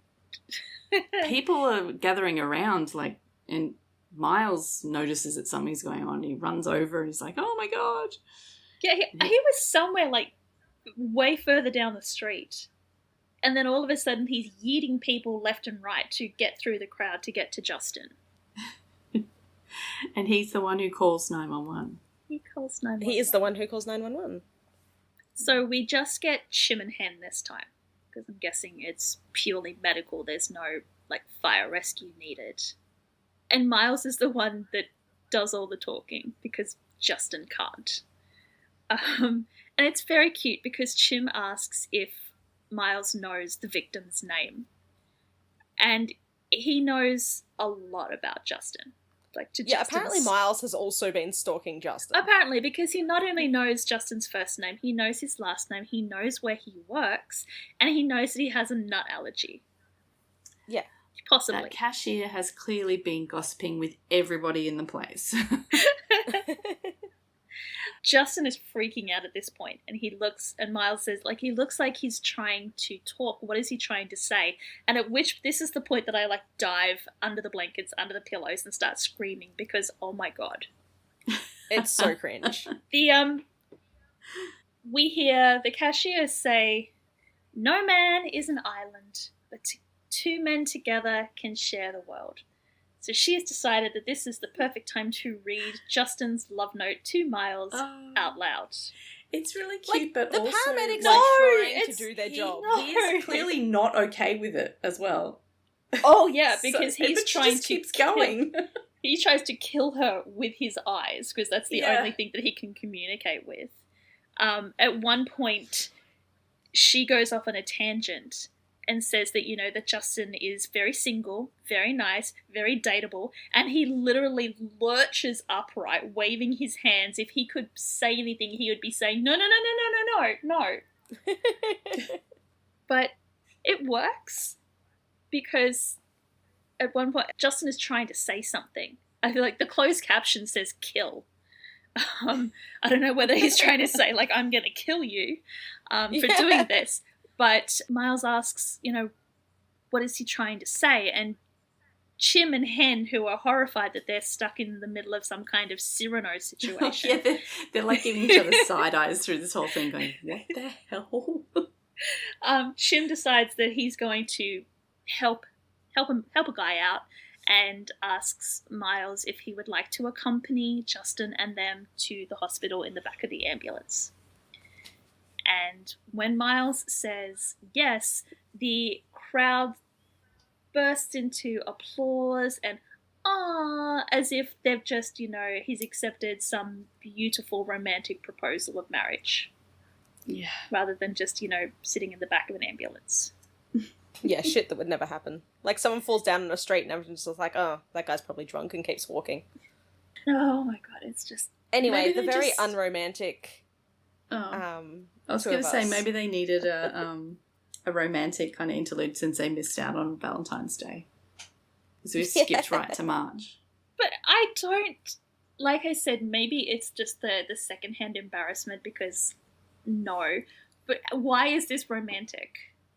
Because he wrote him Like, a she's- note and he can't. It's being read out by someone else against his will. Yeah, it's the against his will part that I have a real problem with at this point. Yeah. Oh, like, that poor cashier is so done with their shit. Yeah. I do love, like, she gets, when, because he's otherwise uninjured, they don't bother putting Justin on a gurney. They just, like, haul him to his feet and he walks under his own power to the ambulance. And as he passes the cashier, she just, like, gives him this big shit-eating grin and, like, double thumbs up. She's so proud of herself. God. I mean, lucky for her it works out. Imagine if he'd been like, oh, no, I need to go back to work. Like, see ya. Yeah. Anyway, later, Chim and Maddie are going to their favourite karaoke bar, which we have seen them go to before. I'm guessing it's the same one. I'm going to... It looks like the same one. Yeah. I was about to say, how many karaoke bars are there in LA? And then realise the stupidity of that statement. There's probably loads, but I assume they have a favourite one that they go to. Because it was like a badge and ladder one, right? It was where all of the first responders went, so I'm guessing it's That's right. the same one. So it must be like Chim's birthday week, because this birthday celebration seems just to be stretched out over many, many days. Oh, yeah, the birthday boy. I just assumed they were going there after work. I didn't realise it was I think it's still birthday celebration, but like either this is the longest day known to man, or It must be birthday week, because Chim says that he's heard more from his father in the past week than the entirety of his life. So Maddie's just one of these people that has like birthday weeks. Yeah, and she's just like, tonight's about you. Put your phone away and let's focus on the birthday boy. Maybe his birthday was on the Monday and they couldn't go out until the weekend or something. Yeah, Maybe. I'm going to assume that it fell onto one of their like 48 on or something, so they haven't had a chance to go out and celebrate. But anyway, Whatever they're that going is. to celebrate his birthday at karaoke bar. Chim is very apologetic about the fact that he keeps harping on about Albert. He's very willing to go and not talk about Albert, except who should be at the karaoke bar up on stage with Hen, but Albert. And they're singing Don't Go Breaking My Heart Badly, as well. too. Oh, yeah, it's awful. Hen seems to be doing okay. Yeah, Hen's got a great voice there.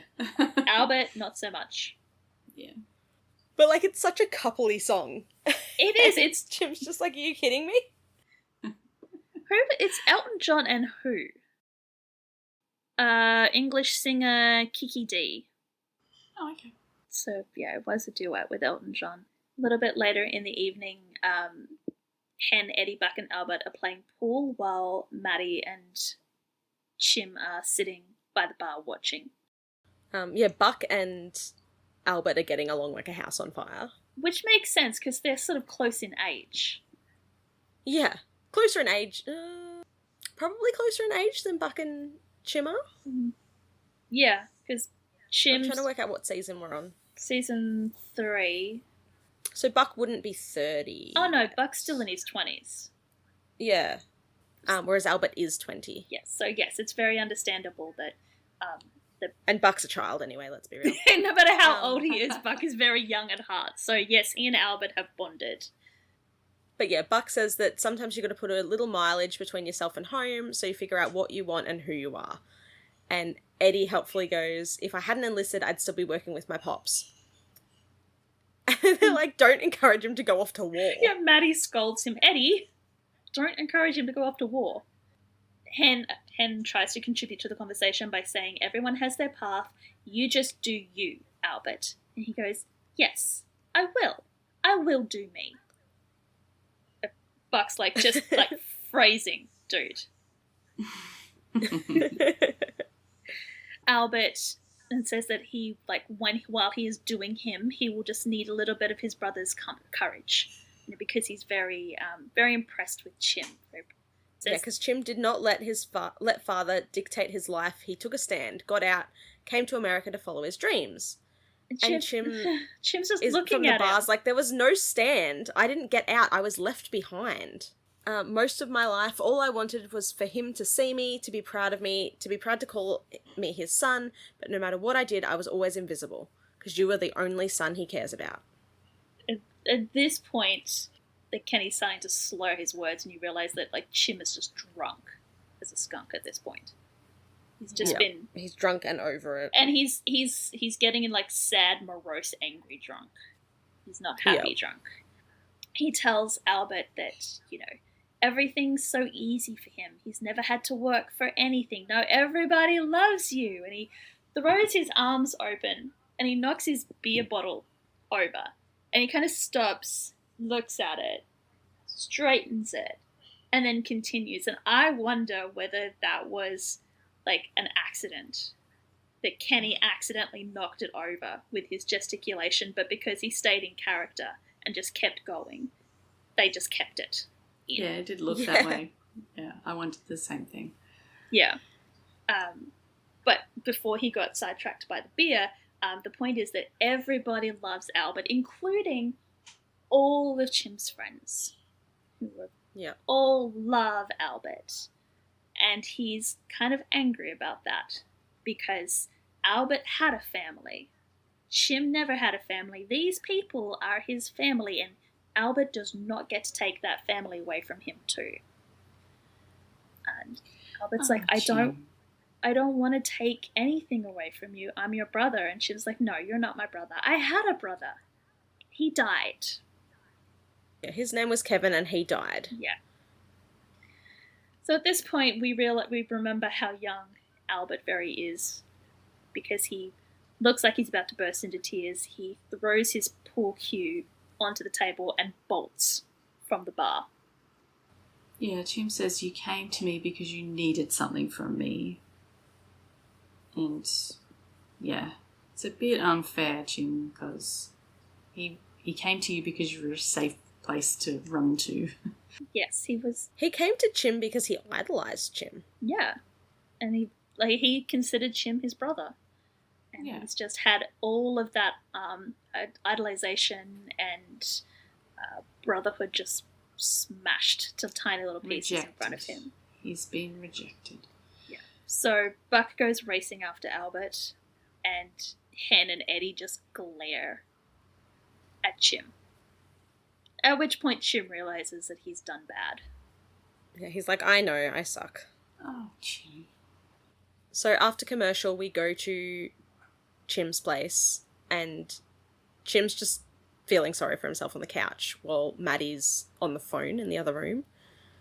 Yeah. And she's talking to Buck. And after she hangs up, Buck's got Albert. So Chimney asks if Albert's okay. Maddie says that Buck said he's going to let him stay with him for the night. But she's worried about Chim. And Chim actually admits, like, I was working out my childhood trauma on a kid who doesn't deserve it. Yeah, at least he admits that or realises that he's fucked up, basically. Yeah. But he explains to Maddie that his father is the one who likes Albert more than him. He was never close to his father. And he spent years trying to bridge the gap, but he just wasn't interested in being a father. And it turns out he wasn't interested in being a father to Chim.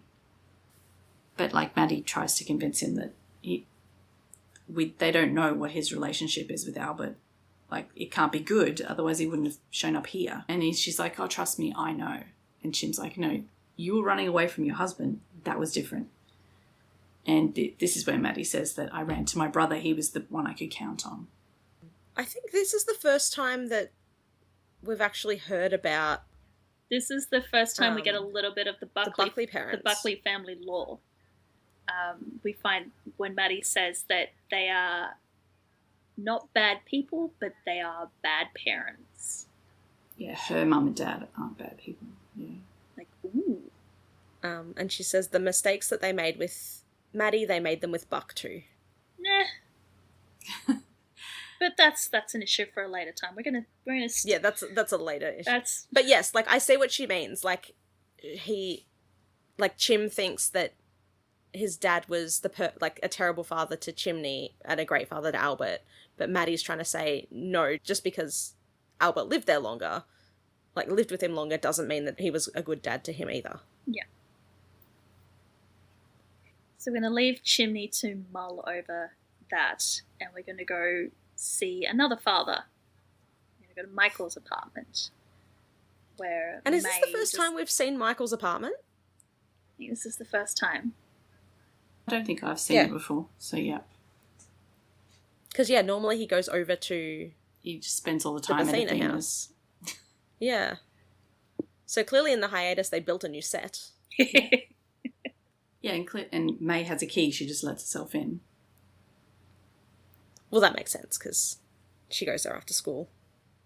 Yeah, I think it's more that, like, she didn't knock. She literally just let herself in because Michael was very surprised to see her. And had he known that she was coming, I don't think he would have had all of the very highly personal paperwork spread out over the table, which in this case the camera does focus on and zoom in on, and we get a really good look at what the paperwork is so that the audience understands, like, look at this paperwork. You see this paperwork? This paperwork's important. Yeah, I mean, it means that they don't have to, the characters don't have to explain it as much, I guess, if they just pointedly show us what it actually is. But then she says it anyway. I've just got Nickelback's, like, photograph in my head now. Look at this paperwork. I'm sorry. Nobody wants to have Nickelback stuck in their head. But the paperwork... Unless it's behind a Buck and Eddie scene. Not even then, no. It would just taint Buddy. No, thank you. Wasn't it? Wasn't it in another episode? No, it was Ed Sheeran. That was Ed Sheeran. Oh, that was a different photograph song. Yeah.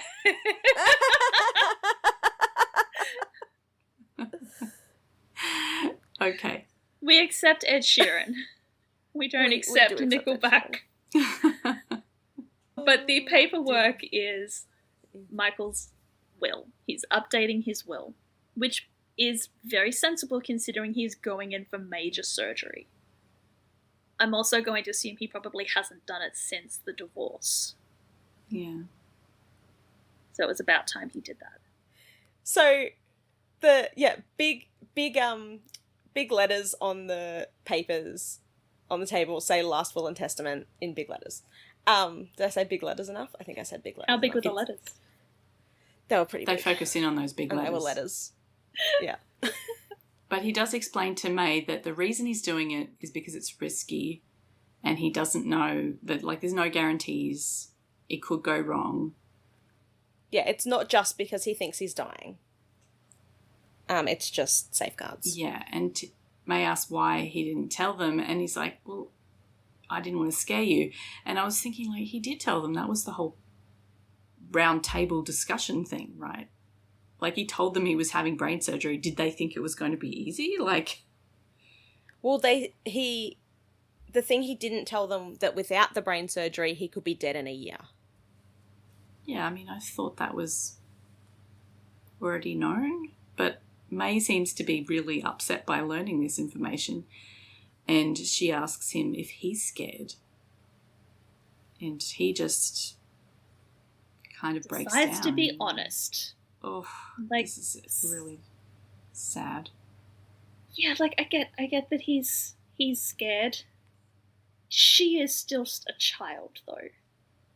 Yeah, she's like, 17 if she was doing college applications? Yeah. I don't know that this kind of emotional... what's the word I'm looking for? Like, the emotional unburdening that he is doing is appropriate to his 17-year-old daughter. Yeah, please don't trauma dump on your teenager. Hey, that's what I was looking for, trauma dumping. I mean, his thinking patterns are kind of disturbed by this thing anyway, so maybe he's not in control of his emotions. This is possibly the tumour talking. Yeah, I didn't want to say that because that's kind of freaky, but yes. Yeah. Oh, I think I say it later on in the notes somewhere. Yeah. But May tells him that he needs to stop planning for his death. That he still has options, and as long as he has options, as long as he still has his family, there is hope. And we're going to see later that Michael takes this completely the wrong way. And they have a very sweet moment where he says, when did you grow up on me? I love you. And then they have big hug, and it's really cute. Probably when her mother locked her in a van with a dead woman. Yeah. She's been through a lot. She really has. Okay, from one emotionally fraught conversation to another, we're going to cut to Buck's loft, where Buck opens the door to find Chim. Chim thanks him for letting Albert stay there, and then Buck promptly makes himself scarce. Yeah, he like senses the awkwardness and hightails it out. Yeah, he's just like, I'm going to go take a shower, bye. Apparently his shower is upstairs in the loft. Just interesting. He has an ensuite. Yeah, that makes sense. There's also a bathroom downstairs, like behind between that tiny apartment has 2 bathrooms? Where's the bathroom downstairs? And how do we know that there's a bathroom downstairs? Because it's in one of the later seasons. Okay. So next to the stairs, like it goes the lounge room, and then the stairs, and then there's a little room with a door. That's a bathroom. That's the downstairs bathroom. Oh, okay. And then upstairs he has an ensuite. I wonder, is it like so an he actual... doesn't have to climb downstairs is it an actual in the middle bathroom downstairs, or just like what they call the water closet, which is like, it's literally a It toilet? might just be a toilet. I don't think we actually get like a full view of it, but there's at least a toilet in there. Okay. So it's probably just a toilet and a sink type thing. A half. I think they call it a half bath, something like that. Something like that. We just call it like a separate Regardless, toilet. Buck is pissed off upstairs. We never hear water running because, why would they bother putting that on? So I like to think that he's just like hiding upstairs and eavesdropping on this conversation. He's lying in bed, like listening. Yeah. He like turns on the shower and then just walks out and watches them. Oh. But Jim apologises to Albert, and I'm sorry about the things I said. And Albert's like, no, you're right. We don't know each other. I will pack my stuff and get out of your hair. He's not going back to Seoul. There's nothing for him there. But he's staying in California. Yeah, Jim's like, what about your parents? And Albert goes, well, my mother says she can't wait to visit me here in California. Whereas their father will not speak to him until he's back where he belongs. So Chim tells Albert the story of how he ended up in America. And I can't remember how much of this we got in Chimney Begins. Yeah, we knew the basics, but we didn't get the details. Yeah. So we knew that his mother had died. But I don't think we'd found out why they'd moved to America, had we? No. So we find out that you. This is me finding out for the first time, but I think you guys might have explained it a little bit when we did Chimney Begins, So we may have retconned it back because we've seen this scene. Yeah, I think so. But I think that. But it was definitely mentioned that Chim's mum died. Oh yeah, we knew that, but I couldn't remember the whole. And we knew that, like, he lived in California with his mum because stayed behind when his father had gone. The Lees took him in. Yeah. But yeah, we didn't get all the details. Yeah, so in this scene we find out that Mr. Han had moved to America for work. Whatever business he's in, I don't think we even know that much. He's a very important businessman. He's a very important businessman doing very important business things in America. And so the family moved to America with him. It was supposed to last for 2 years. They ended up staying there for 6 years. Chim moved. This happened when Chim was 5. So by the time he was 11, his father was ready to move back to Korea, but his mother didn't want to go. She loved it. She wanted to stay in America. Chimney wanted to stay with his mother. And so he says to Albert, I'm sure that you can imagine how that went over. And Albert says, yes, like a metal balloon.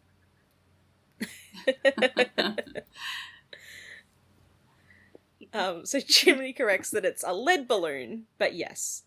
So his father went back to Korea without them and just assumed that Chim's mother would come to her senses, but she didn't. Instead, she got sick. She got cancer, she fought like hell for a few years, and she died a couple weeks before Chim's 15th birthday. He tells Albert that he was always jealous of Albert because he thought that Albert had a family. Because his, like I said earlier, his stepmother would email him photos of Albert and the family, which I think was just her being kind, but I think Chim felt like it was rubbing salt in the wound. Where Albert counters that he likes Chim's family better. He likes Buck, he likes Maddie, he likes the 118. And it was nice getting to know them. And Chim goes, good, because fair warning, they're around a lot. Hope you can handle that. So Albert gets to stay. Yay. And Chimney calls him his brother rather than just half-brother. And up in the loft, Buck starts clapping.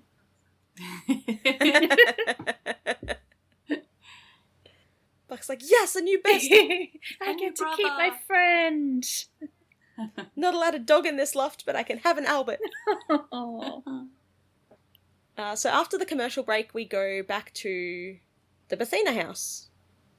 Yeah, and they're going to have a barbecue. Or they're having Sunday lunch or something. I have no idea. They're grilling. Bobby's grilling. I have a feeling that Bobby does a lot of grilling.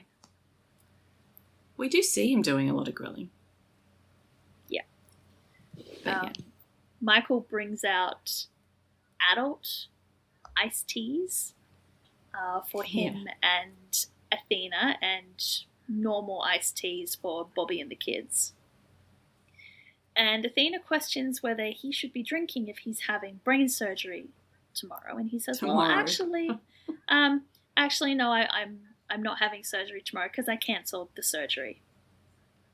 Which everyone is like, they what all the fuck? stop and Why? go, what? Did something change? And May's just like, oh, Daddy, that is not what I meant. He's like, no, I know, but I've decided I'm just going to focus on my life and what I have now rather than focusing on my death. And yeah, this is the way I've got the note that says, I don't know that a man with a brain tumor that makes him sleepwalk and do all sorts of other things should necessarily be making this kind of life-altering decision on his own. Yeah, unfortunately, unless he's so, he can't make the decisions because of his impairment. I know, as long as he's still got his own power of attorney. Yeah, legally he can make he's still mentally competent. Yep. I think whatever that... Yeah, still he should probably have some support in this decision rather than just... Or some kind of therapy. Yeah, discuss it with a few people first before you... Yes, run it through a committee cancel before your surgery. You just unilateral... And I understand that it is his life. And it is, he has the right to choose his medical treatment. And if he chooses that he doesn't want to undertake surgery or get the treatment, that is his right. It's just, it does not play that way in this scene. The way it plays is, it plays as it is a selfish decision and as the wrong decision. Yeah, that'll be, yeah. Yeah, so May's now terrified because May's like, well, he's going to die. And it's going to be all her fault because she told him. She didn't tell him, but he took it as her telling him not to have the surgery. Yeah. So they're all a little bit confused. But anyway, yeah, so Michael's decided that he doesn't want the surgery and they're not happy about it. Yeah. Because he doesn't even say that, I'm going to go and do another round of radiation. It's just yeah, it's literally, he's just I'm decided not to having stop the treatment. surgery. It's he's stopped treatment altogether. He's just going to live his life and let the tumour take over. Well, he says he's not giving up. He's going to keep fighting. But he's going to seize the day in the meantime. Is he going to keep fighting the Belle Gibson way with fresh fruits and... Oh, good Lord. Essential oils? I don't know. Yeah. No, was she ever into essential oils? And coffee enemas? Was she just the fresh food? She was about, whole foods. She didn't even have brain cancer. No, but she believed that she did. Apparently. But then she also believed believed that she was 25 or something, even though she was...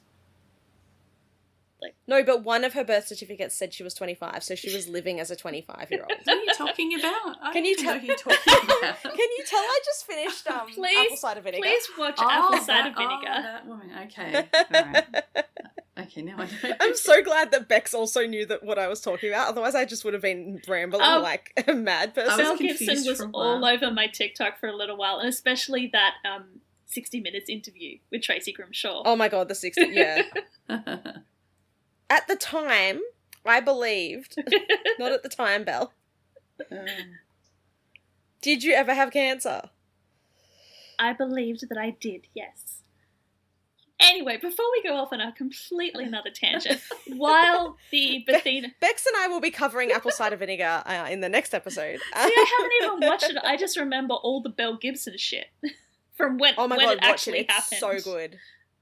It's actually so good. Like, I binged... There are like 5 episodes, and I binged the first 4 all in one night, and then it was like 3 a.m, and I was like, okay, I have to go to sleep before watching the next one. Okay, before I go off and watch Apple Cider Vinegar, while the Athena family are melting down, everyone else of the 118 is over at Eddie's house, having some kind of either continuation of Chim's birthday or a welcome to the family Albert party. I don't know what's going on here. But Chim also doesn't know what's going on, because he even says, do you ever think it's weird that we spent 50-something hours a week together and still hang out? But Eddie's like, nah, what's it saying? You got the family you were born into and the one you choose? Well, that's what the 118 is, the family we choose. Ah, found family. Meanwhile, in the living room, the kids are all playing. And by the kids, we mean Buck, Albert, and Chris. Yeah. Once again, Buck's at the kids' table. Yeah. But then it's a really weird cut because we go from seeing Buck on the couch to he like levitates and teleports to the kitchen. Yeah.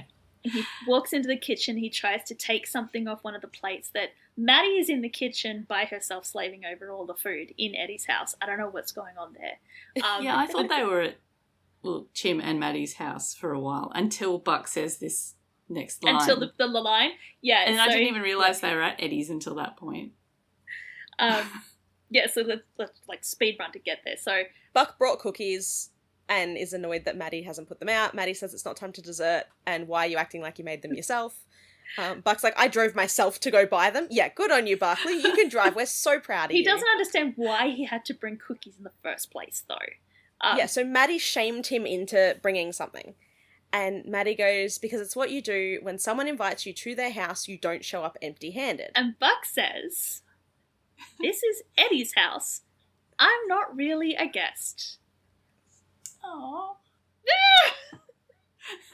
And buddy shippers around the world freak the fuck out. It's so sweet. I mean, they probably feel the same way about Chim and Maddie's house because they're over there. He's over there all the time too. I don't know. I'm going to say that he feels like a guest at Chimney's house. But Yeah. there's this other level of comfort at Eddie's house. The same with like Eddie probably doesn't consider himself a guest at Buck's house because, you know, he's got a key. Yeah, considering Eddie's barged into Buck's house several times. Yes. There's just like split households with those two. Yeah. Don't know why they're renting separate houses. Anyway, Buck says that, like, Buck's like, you're a good sister, I'm lucky to have you. Maddie says that they're lucky to have each other, and Chris and Albert are still at the table. Albert's cleaning Chris's face, which is real cute, because, like, obviously Albert's brand new and is already like, oh yes, I am also adopting this child. I'm The going to communal say, child. he's following in Buck's footsteps. Yeah. Like, this is... I he's only watched- just met this child, but I would already lay down my life for them. Yeah, he's watched Buck and has just assumed, oh, this is how we treat this child. So I will Literally. also treat this child as if he is my own. Buck's like, yeah, so that's Bobby, he's like my dad. That's Hen, who's like my sister. That's Eddie. We have a kid together. This is the kid. This is our kid. He's a communal child.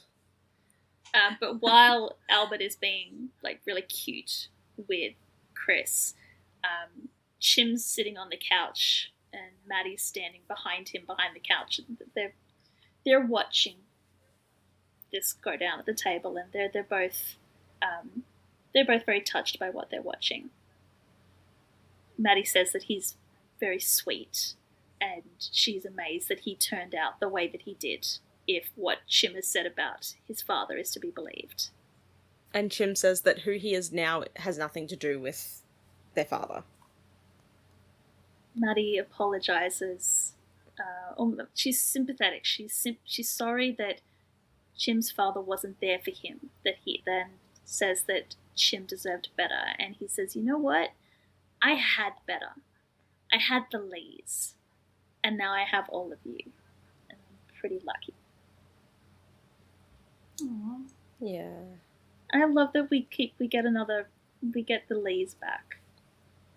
Yeah, but we kind of needed to have them if we were having this conversation about what happened with Jim's real family, or blood family. But it was nice to see them on screen later on. But anyway, we're not there yet. No, but even just like the acknowledgement by Chim that he had a family in the Lees. Yeah. Yeah. This, like I said, this episode pushes the found family and the chosen family narrative pretty hard, and we love it. Absolutely. And we're going to continue with the found family and chosen family because Hen and Karen are about to expand their family because they are getting their first foster placement. So now that they're sitting in the office ready to meet their first foster kid, Karen's freaking the fuck out. She looks so nervous. Karen's like, are we ready for this? And Hen's like, after 3 months of paperwork and home inspections and background checks, it's a little late for cold feet. She reminds Karen that they weren't ready with Denny. So, and that worked out fine. So they're going to be fine this time. Yeah. Funnily enough, they say that sometimes you got to take a leap of faith, and they don't say seize the day at all in this scene, but they are indeed really seizing the day. It's not really a seize the day kind of situation. No. As soon as they said leap of faith, all I could think about was Spider-Verse. I still haven't watched it. Oh my god. How are we friends? It's very good. I've got it there. They need to release watch, the third one. I just haven't watched it yet. I'd rather them not rush it. Like, I want it so bad, but I want it to be perfect. It's not going to be. It's not going to meet with anyone's expectations. Either way, I've still got the first one. Yes. The second one was also pretty good. Yes. But back to 911.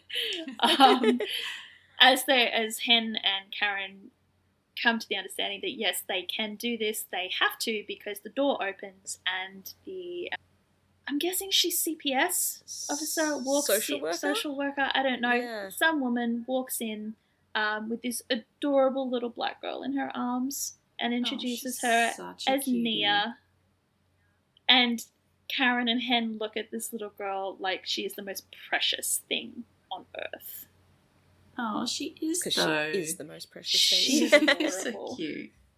And now we have another scene. This episode is full of, like, little scenes. Yes. It switches back and forth a fair bit. But very, emotionally resonant scenes. Yeah. It's, like, tying up some things, continuing on some things, and starting new things. Yes. Because it's back from hiatus. Yeah. True. But yeah, we're back at Chim's house, where Maddie apparently doesn't live because she comes in asking if she's late. Okay. Oh, so I just figured she was getting home from work, but she's dressed up, so maybe not. Unless she... Yeah, she says she changed like 4 times. Which means that she was at another location changing clothes. Where does she live? Somewhere. I feel like she's just camped out in the break room at Dispatch at this point. She's like sleeping under her desk. She's showering down in the gym. But someone who does live with Chim is Albert, because Maddie asks where he hid all of Albert's stuff, and apparently he's just shoved it into closets. Because that's what you do. That's what I do. But the reason that Maddie changed clothes 4 times is because she's incredibly nervous, because this is literally her meet the parents dinner. And she really, really wants the Lees to like her. Yeah. there's a knock on the door and Jim opens it and it's the Lees. And we haven't seen them since Chimney Begins. Yeah. We saw Mrs. Lee when Chim moved into his apartment in Chimney Begins. Yeah, but Mr. Lee wasn't quite ready yet. So I don't know how That's right, yeah. how much talk they've had since then. So this is so cute. So Mrs. Lee rushes in and gives Chim a hug. And then she almost passes him off to Mr. Lee, who hugs Chimney so hard, I swear we can hear ribs cracking and Chimney squeaks. It's great. So they've clearly made up between, like, Chimney Begins, which was a long time ago, to be fair. Yeah. Yeah. And now, which is really good. Yeah, but he's obviously, they don't see each other enough because he's obviously missed him. Yeah. And then Mrs. Lee immediately beelines on Maddie. And Chim introduces Maddie to Mr. and Mrs. Lee, the people who helped raise me. And I don't think Mrs. Lee heard any of that because she's just immediately hugging Maddie. But Mr. Lee definitely clocked it. And he's looking at Chim. He's like, oh, yeah, I heard what you just said and I am incredibly touched. Thank you. And Chim's looking back at him like it's all true. And that's the end. And that is where we end this episode. Yeah, it was a great episode. It's a lovely episode. It had the feels. It's a good return from hiatus. It had really gross stuff. We've got Albert. We got Albert. I assume Albert is going to stick around for a while, right? Yeah. Yes. Yeah. Forever? Or is it just this season? No comment? Oh, you have to keep watching? Yeah.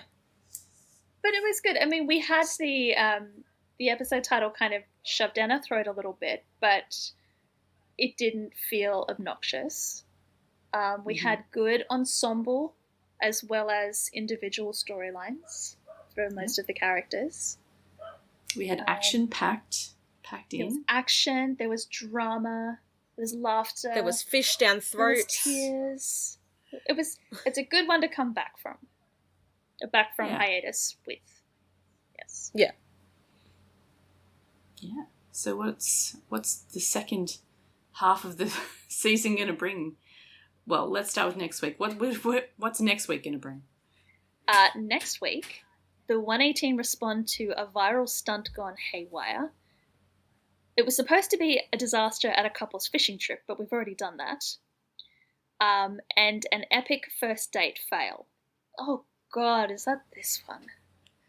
Yeah, I was looking at the trigger warnings and I was like, oh, no. Meanwhile, Athena investigates a woman who doesn't remember being shot in the head, and Eddie is forced to have a difficult conversation with Christopher. So trigger warnings for next week. We have domestic violence. We have more gore in the form of bulging eyeballs. Ooh. We have gun violence, and we have a character is assaulted. Yes. And the next week's episode is called Fools. So let us know what you thought of this episode. You can leave us a comment on your listening place of preference, or you can send us email. All of the information is on our website, which is thatweewooshow.com. And thank you very much for listening this week, and we will see you next time to talk about episode 12, which is called Fools. See you then. Bye. Bye. 911 is a fictional show, but many of the situations portrayed happen in the real world too. If any of the topics we've discussed in this episode have affected you, please know you're not alone. You can call or text numbers in your country for help. Just Google crisis support in your location to find out the number. If you enjoy our podcast, you can help us out by leaving us a review on Spotify or your preferred listening app, and by sharing our social media posts. Find out more at thatweewooshow.com.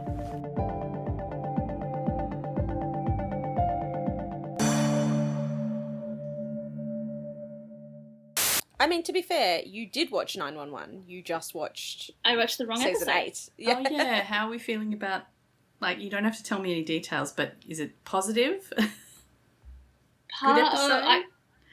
50-50. Like, there was 50-50 sort of crying, screaming, throwing up, and then 50-50 ranting at Alice about the episode. Right. I mean, it was better than Dr. Odyssey. Uh, We were not impressed by the Dr. Odyssey episode this week. no. Okay. I don't know either of the shows, so it's... Dr. Odyssey's actually good. Yeah, but, I've been meaning to start watching it, but I haven't. We kind of made a joke that we should start a Dr. Odyssey podcast as well. And then my response was it would be 2 hours of me simping over Daddy Jackson and then just ranting about how unrealistic every single thing on the show was. Like we do already. Literally, yeah, but worse. I think I feel like there's a little less simping on this show, though. Yeah.